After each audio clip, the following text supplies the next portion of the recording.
नमस्कार। Astro sky channel में आप सबका स्वागत है। नक्षत्र, राशि और ग्रह, इन सब का आपसी संबंध और इन सब का आपसी रिश्ता, उसी के ऊपर निर्भर करता है हमारा भविष्य। हमारी कुंडली में जिस तरह से जो ग्रह जिस स्थान पर और जिस नक्षत्र में है, और उसी के अनुसार वो ग्रह हमें प्रभाव दिखाते हैं, लाभ का या हानि का, शुभ या अशुभ। कई बार नक्षत्रों की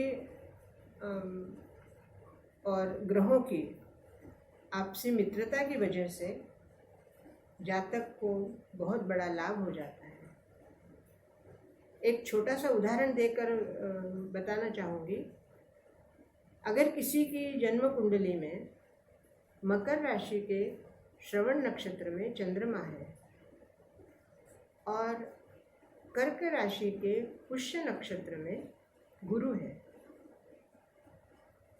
तो इन दोनों का समसप्तम योग, जो कि आमने सामने होने की वजह से उच्च दर्जे का गजकेसरी योग बन जाता है। और इस योग के लिए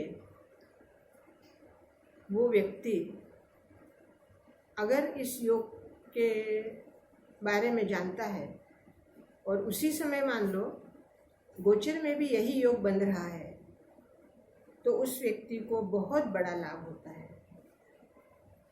और ऐसे में अगर गुरु उसका भाग्यस्थान का स्वामी है, तो उसके भाग्य में एकदम बहुत ज़्यादा सौभाग्य योग बन के और उसकी उन्नति होती है।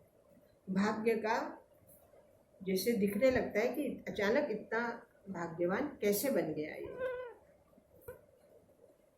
इस तरह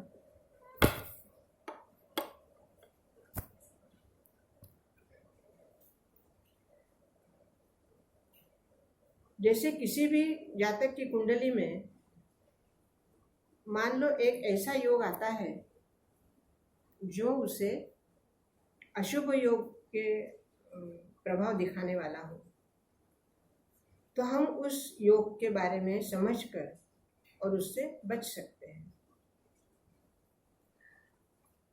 जैसे जो नक्षत्र, जैसे मैंने अभी बताया कि गुरु और चंद्र अगर ऐसे नक्षत्र में है कि जो उसको लाभ देंगे, इसी तरह मान लो इसी समय जैसे गुरु चंद्र आपस में सामने हैं और उस समय लग्नेश भी अपने अच्छे नक्षत्र में है या अपने खुद के नक्षत्र में है और गुरु की दृष्टि उस पर चल रही है, तो वह उसके जीवन में अचानक उसे कार्य सिद्धि, लाभ सिद्धि और धन लाभ, मतलब गजकेसरी योग का भी लाभ होगा और लग्नेश भाग्येश के दृष्टिक्षेप से भी लाभ होगा। कई बार ऐसा होता है कि योग नक्षत्रों की वजह से जब ग्रह गोचर भ्रमण करते हैं, उस समय हमारे कारक ग्रह अगर शुभ नक्षत्र में आते हैं और वही शुभ नक्षत्र हमारे अपनी कुंडली में भी कारक ग्रह के लिए कारक ग्रह उस नक्षत्र में है, तो जिस भाव का वो स्वामी होगा उस भाव का हमें तुरंत फल मिलता है। आप कई बार कल्पना भी नहीं कर सकते कि जो काम कई महीनों से अटका पड़ा हुआ होता है, वो अचानक आपका काम हो जाता है। इसी तरह अगर हम विपरीत देखेंगे, तो जब हमारा लग्नेश किसी शत्रु नक्षत्र में गोचर कर रहा हो और भले हमारी कुंडली में वो अच्छे नक्षत्र में है, लेकिन गोचर से अगर वह अशुभ नक्षत्र से या मित्र शत्रु नक्षत्र से अगर भ्रमण कर रहा है, तो उसको लाभ की जगह हानि हो जाएगी। उसका दिमाग या उसके मन के विचार अचानक बदल जाएंगे कि मुझे ये काम करना चाहिए था लेकिन मैं अब ये काम नहीं करूँगा, और वो ना करके अपने आप अपने खुद की हानि कर लेता है। इस योग में कहीं ना कहीं कर्म स्थान के स्वामी का भी पूर्ण हाथ होता है।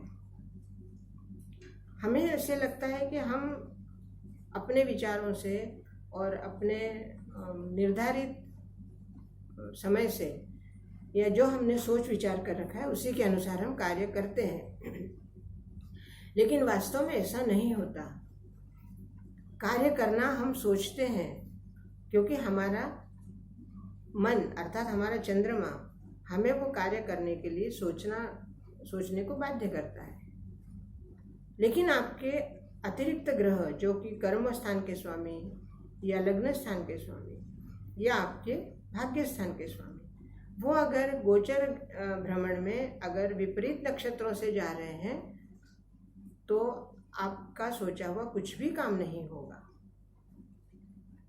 और इसके विपरीत आपने कुछ सोचा भी नहीं है लेकिन कभी पहले पूर्व में कोई सोच के रखा हुआ होगा, वो काम अचानक शुभ नक्षत्रों की वजह से हो जाता है। दोस्तों, नक्षत्रों का जीवन के ऊपर बहुत सूक्ष्म प्रभाव होता है। अधिकतर लोगों को लगता है कि राशि और ग्रह बस इन दोनों का समन्वय देखकर और आगे बढ़ा जाता है, लेकिन नक्षत्रों को अगर आपने नज़रअंदाज कर दिया तो आपका गणित असफल हो जाता है। क्योंकि नक्षत्र के चारों चरण स्वतंत्र रूप से अलग अलग प्रभाव देते हैं।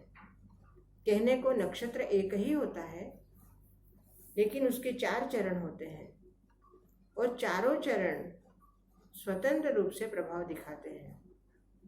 इसलिए जितना हम कुंडली के बारे में सूक्ष्म की तरफ जाते जाएंगे उतना ही हमें सूक्ष्मतम ज्ञान प्राप्त होता है। राशि 30 डिग्री में और नक्षत्र 13 डिग्री 20 मिनट में, और 13 डिग्री 20 मिनट में भी 4 चरण, 3 डिग्री 20 मिनट का एक चरण। इतने छोटे अंश में या इतने छोटे जगह में, जो कि कुंडली के हिसाब से सिर्फ 3 डिग्री 20 मिनट का अवधि या 3 मिनट 20 मिनट की जगह, ब्रह्मांड के अनुसार देखा जाए तो 3 मिनट 20 सेकंड 3 डिग्री 20 मिनट बहुत बड़े होते हैं। 3 अंश जिसको डिग्री भी कहते हैं। तो इससे भी सूक्ष्म अगर हम जाएंगे तो हमें और पता चलेगा कि इस नक्षत्रों के प्रत्येक चरण में कितनी सूक्ष्मता है।